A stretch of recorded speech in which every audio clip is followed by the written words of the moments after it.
ರಾಜ್ಯದಲ್ಲಿ ದಿನದಿಂದ ದಿನಕ್ಕೆ ಹಾರ್ಟ್ ಅಟ್ಯಾಕ್ ಪ್ರಕರಣಗಳ ಸಂಖ್ಯೆ ಏರಿಕೆ ಆಗ್ತಾ ಇದೆ. ಅದರಲ್ಲೂ ಕೂಡ ಎಳೆ ಹೃದಯಗಳೇ ಹಾರ್ಟ್ ಅಟ್ಯಾಕಿಗೆ ಬಲಿಯಾಗ್ತಾ ಇರೋದ್ರಿಂದ ಈಗ ಸರ್ಕಾರದ ಮುಂದೆ ಪ್ರಶ್ನೆ ಇತ್ತು, ಏನು ಕಾರಣ ಅಂತೇಳಿ. ಇದೇ ನಿಟ್ಟಿನಲ್ಲಿ ಆರೋಗ್ಯ ಸಚಿವರ ಜೊತೆಗೆ ನಾಳೆ ತಜ್ಞರ ಸಮಿತಿ ಏನಿದೆ ಮೀಟಿಂಗ್ ನಡೆಸೋದಕ್ಕೆ ಮುಂದಾಗ್ತಾ ಇದೆ. ಸಭೆಯ ಬಳಿಕ ಸರ್ಕಾರಕ್ಕೆ ವರದಿಯನ್ನು ಸಲ್ಲಿಕೆ ಮಾಡುತ್ತೆ ತಜ್ಞರ ತಂಡ. ನಾಳೆ ರಾಜ್ಯ ಸರ್ಕಾರಕ್ಕೆ ತಜ್ಞರ ಸಮಿತಿ ವರದಿಯನ್ನು ಸಬ್ಮಿಟ್ ಮಾಡ್ತಾ ಇದೆ. 12 ಜನ ತಜ್ಞರ ತಂಡ ಮಾಡಿದಂತಹ ಅಧ್ಯಯನ ಇದು, ತನಿಖೆ ಇದು. ಅದರ ವರದಿ ನಾಳೆ ಸಲ್ಲಿಕೆ ಆಗುತ್ತೆ. ಬಟ್ 4 ದಿನಗಳ ಬಳಿಕ ಹಾಸನದ ವರದಿ ಸಲ್ಲಿಕೆ ಆಗುವಂತಹ ಸಾಧ್ಯತೆ ಇದೆ. ಇದರಲ್ಲಿ ರಾಜ್ಯದಲ್ಲಿ ಹೆಚ್ಚಳವಾಗ್ತಾ ಇರುವಂತಹ ಹೃದಯಾಘಾತದ ಪ್ರಕರಣಗಳಿಗೆ ಕಾರಣ ಏನು, ಪರಿಹಾರ ಏನು ಅನ್ನೋದರ ಬಗ್ಗೆ ತಜ್ಞರು ವರದಿಯನ್ನು ಕೊಡ್ಲಿಕ್ಕೆ ಮುಂದಾಗ್ತಾ ಇದ್ದಾರೆ. ಈಗಾಗಲೇ ಒಂದು ಕ್ಲಿಯರ್ ಪಿಕ್ಚರ್ ಸಿಕ್ಕಿದೆ. ವಿಶ್ವದ ಯಾವುದೇ ಅಧ್ಯಯನವೂ ಕೂಡ ಹೇಳ್ತಾ ಇಲ್ಲ ಈ ರೀತಿಯ ಹಾರ್ಟ್ ಅಟ್ಯಾಕಿಗೆ ಕೋವಿಡ್ ಆಯಿತು, ಕೋವಿಡ್ ಲಸಿಕೆ ಆಯಿತು ಕಾರಣ ಅಂಥೇಳಿ.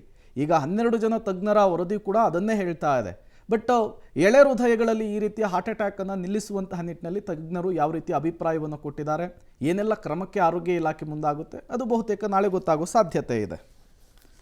ಮತ್ತಷ್ಟು ಡೀಟೇಲ್ಸ್ ಕೊಡ್ತಾರೆ ರಾಘು, ನೇರ ಸಂಪರ್ಕದಲ್ಲಿ ಜಾಯಿನ್ ಆಗಿದ್ದಾರೆ. ರಾಘು, ದಿನದಿಂದ ದಿನಕ್ಕೆ ಹೆಚ್ಚಾಗ್ತಾ ಇರುವಂತಹ ಈ ಹಾರ್ಟ್ ಅಟ್ಯಾಕ್ನ ವಿಚಾರಕ್ಕೆ ಸಂಬಂಧಪಟ್ಟಂತೆ 12 ತಜ್ಞರ ವರದಿ ರೆಡಿ ಆಗಿದೆ. ಅದು ನಾಳೆ ಸರ್ಕಾರಕ್ಕೆ ಸಬ್ಮಿಟ್ ಆಗುತ್ತೆ. ಬಟ್ ಅದಕ್ಕೂ ಮೊದಲೇ ನಡೆಯುವಂತಹ ಮೀಟಿಂಗ್ನಲ್ಲಿ ಯಾರ್ಯಾರು ಭಾಗಿಯಾಗ್ತಾರೆ, ಈ ವರದಿಯ ನಂತರ ಏನೆಲ್ಲ ಕ್ರಮಗಳನ್ನು ತೆಗೆದುಕೊಳ್ಳೋ ಸಾಧ್ಯತೆ ಇದೆ ರಾಘು? ಪ್ರೇಮ, ಬಹಳ ಪ್ರಮುಖವಾಗಿ ಈಗಾಗಲೇ ಫೈನಲ್ ರಿಪೋರ್ಟ್ ಸಿದ್ಧವನ್ನು ಪಡಿಸಿ ನಾಳೆ ಆರೋಗ್ಯ ಸಚಿವರ ನೇತೃತ್ವದಲ್ಲಿ ನಡೆಯುವಂತಹ ಸಭೆಯಲ್ಲಿ ತಜ್ಞರ ಸಮಿತಿ ಕೂಡ ಭಾಗಿಯಾಗುತ್ತೆ. ಆರೋಗ್ಯ ಇಲಾಖೆ ಅಧಿಕಾರಿಗಳೆಲ್ಲರೂ ಕೂಡ ಭಾಗಿಯಾಗ್ತಾರೆ. ಅವರ ಮುಂದೆ ಅವರ ಆ ಸಭೆ ಏನಿದೆ, ಆ ಸಭೆಯಲ್ಲಿ ಈ ರಿಪೋರ್ಟ್ ಏನಿದೆ ಅಂತಿಮ ವರದಿಯನ್ನು ಸಲ್ಲಿಕೆ ಮಾಡುವಂಥ ಕೆಲಸವನ್ನು ಮಾಡ್ತಾರೆ.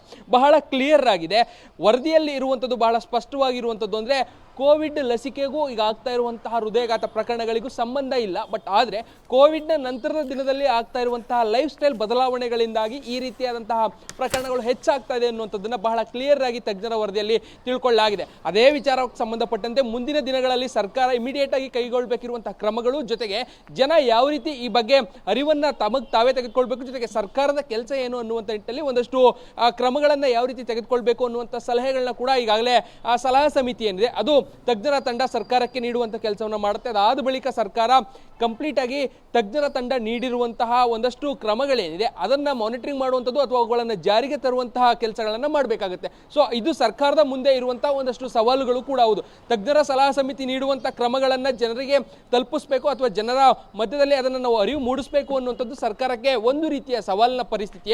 ಯಾಕಂದ್ರೆ ಜನ ಅದನ್ನ ಎಷ್ಟು ಬೇಗ ಅರ್ಥ ಮಾಡ್ಕೊಳ್ತಾರೆ ಅನ್ನುವಂಥದ್ದು ಕೂಡ ಇಲ್ಲಿ ಇನ್ಕ್ಲೂಡ್ ಆಗುತ್ತೆ. ಸೊ ಆ ಕಾರಣಕ್ಕಾಗಿ ಸರ್ಕಾರ ಬೇರೆ ಯಾವ ಕಾರ್ಯಕ್ರಮಗಳ ಮುಖಾಂತರವಾಗಿ ಅಥವಾ ಬೇರೆ ಯಾವುದಾದ್ರೂ ಮಾರ್ಗಗಳ ಮುಖಾಂತರವಾಗಿ ಜನರನ್ನ ತಲುಪಿ ಈ ರೀತಿಯಾದಂತಹ ತಜ್ಞರ ಸಲಹಾ ಸಮಿತಿ ಕೊಟ್ಟಿರುವಂತಹ ಕ್ರಮಗಳನ್ನ ಜನರಿಗೆ ತಿಳಿಸುವಂಥದ್ದು ಅಥವಾ ಆ ಭಾಗಗಳಲ್ಲಿ ಅದನ್ನು ಇಂಪ್ಲಿಮೆಂಟ್ ಮಾಡುವಂಥ ಕೆಲಸವನ್ನ ಮಾಡುತ್ತೆ ಅನ್ನೋದನ್ನ ಕಾದು ನೋಡಬೇಕಾಗುತ್ತೆ. ನಾಳೆ ಸಭೆಯ ಬಳಿಕ ಎಲ್ಲವೂ ಕೂಡ ಕ್ಲಿಯರ್ ಆಗಿ ಗೊತ್ತಾಗಲಿದೆ ಯಾವ ರೀತಿ ಸರ್ಕಾರದ ಮುಂದಿನ ನಡೆ ಹೇಗಿರುತ್ತೆ, ಅದನ್ನ ಎಷ್ಟು ಬೇಗ ಅದನ್ನ ಮುಂದುವರಿಸ್ತಾರೆ ಅನ್ನುವಂಥದ್ದನ್ನ ಕಾದು ನೋಡಬೇಕಿದೆ. Prem. Okay, thank you Raghu ತಮ್ಮೆಲ್ಲ ಮಾಹಿತಿಗಾಗಿ.